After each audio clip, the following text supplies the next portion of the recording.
Long ago, as the human population began to grow, so did their wickedness. People became consumed with selfishness, violence, and immorality. The earth, once created in harmony, was now filled with corruption. The heart of humankind had strayed far from the intentions of their Creator, and God observed the depths of this depravity with sorrow.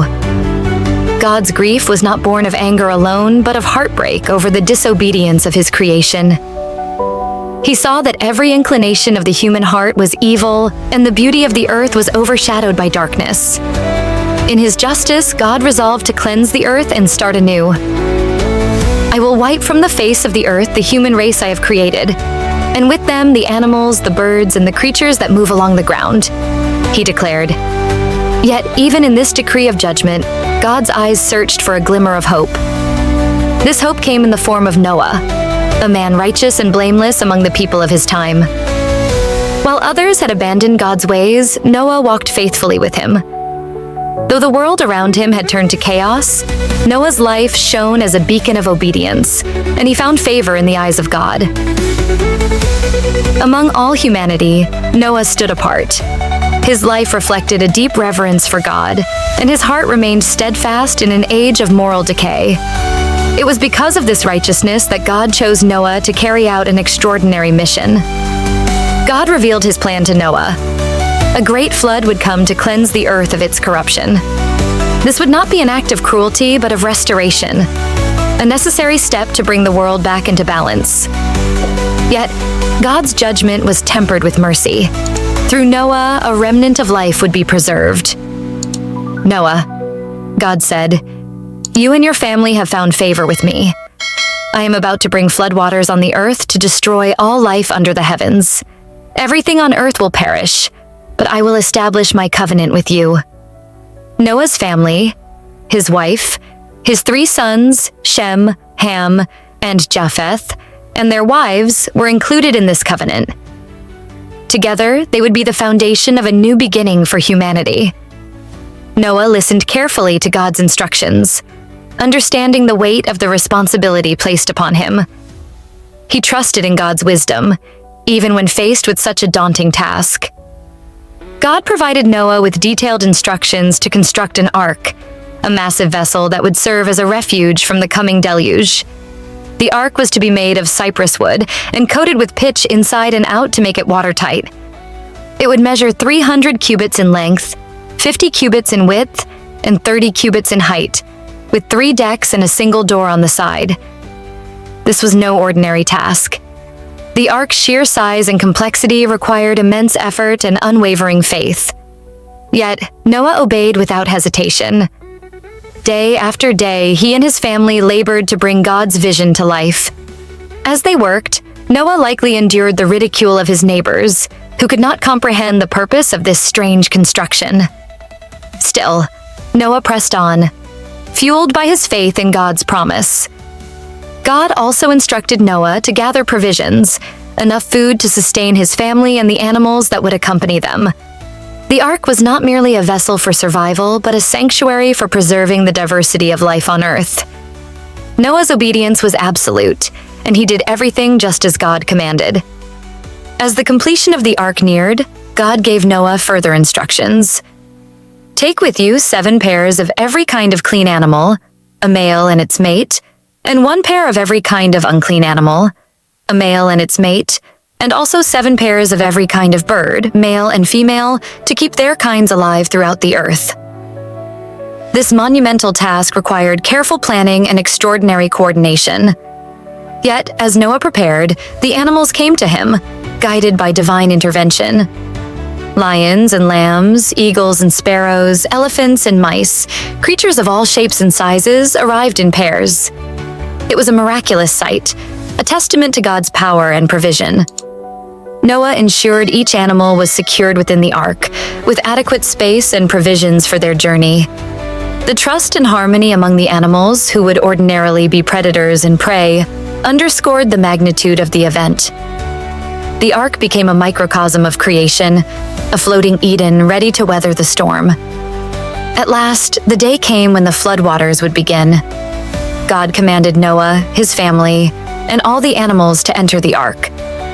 Once they were inside, God himself shut the door, sealing them in safety.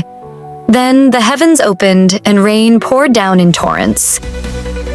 For 40 days and 40 nights, the rain did not cease. The fountains of the great deep burst forth, and water covered the earth, rising higher and higher until even the tallest mountains were submerged.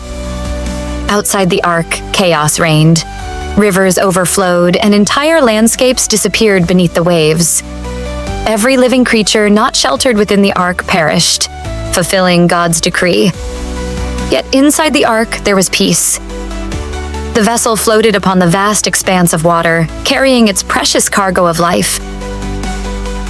After 40 days of relentless rain, the deluge finally ceased. The waters, which had once covered even the highest peaks, began to recede. God had not forgotten Noah, his family, or the creatures aboard the ark. A divine wind swept over the earth, accelerating the evaporation and bringing hope of a dry land once more. After months adrift, the ark came to rest on the mountains of Ararat. Although they were no longer tossed by waves, Noah and his family remained patient. They understood that the receding waters would take time, and they trusted God's timing. Gradually, mountaintops began to emerge from the water, signaling that the earth was on its way to renewal. Noah waited another 40 days and then took action. He opened a window of the ark and released a raven. The bird flew back and forth, searching for dry land but found no resting place. Next, Noah released a dove, but it too returned, unable to find a perch. A week later, he sent the dove again, and this time it returned with a freshly plucked olive leaf in its beak. The sight of this simple leaf brought immense relief and joy. It was a sign that life was beginning to flourish once more. With the sign of the olive leaf, Noah knew that the earth was preparing to support life once again. However, he continued to wait for God's command before leaving the ark. 7 more days passed, and Noah released the dove once more. This time, it did not return, indicating that it had found a place to settle. At God's instruction, Noah opened the ark and stepped onto dry land. The air, though fresh and new, carried the memory of the flood. Noah, his family, and all the animals emerged from the ark, ready to begin anew. The animals scattered across the land, each to its own habitat, and life began to repopulate the earth. Noah's first act upon leaving the ark was to build an altar to the Lord. He offered burnt sacrifices from the clean animals and birds as an act of thanksgiving. The aroma pleased God, and he made a promise. "Never again will I curse the ground because of humans, even though every inclination of the human heart is evil from childhood. And never again will I destroy all living creatures, as I have done." God blessed Noah and his sons, saying, "Be fruitful and increase in number and fill the earth. The fear and dread of you will fall on all the beasts of the earth and all the birds in the sky, on every creature that moves along the ground, and on all the fish in the sea. They are given into your hands. Everything that lives and moves about will be food for you. Just as I gave you the green plants, I now give you everything." God established a covenant with Noah and his descendants, as well as every living creature that had been on the ark. "Never again will all life be destroyed by the waters of a flood," God declared. As a sign of this everlasting covenant, God set a rainbow in the sky. "Whenever the rainbow appears in the clouds, I will see it and remember the everlasting covenant between God and all living creatures of every kind on the earth." The rainbow became a symbol of hope and God's mercy, a reminder of his promise to preserve life and never again bring such destruction upon the earth. With the earth restored, Noah and his family began to rebuild their lives. They cultivated the land, planting crops and raising livestock. Humanity had been given a second chance, and Noah's descendants would go on to repopulate the earth. Noah lived for 350 years after the flood, witnessing the growth of his family and the fulfillment of God's promise. His life, though marked by trials, was a testament to faith and obedience. Through Noah, the story of God's justice, mercy, and the hope of redemption was preserved for future generations. As the patriarch of a new beginning, Noah's legacy endured as a symbol of trust in God's plan, even in the face of overwhelming challenges. His story continues to inspire faith, reminding us of the importance of walking with God and upholding his covenant.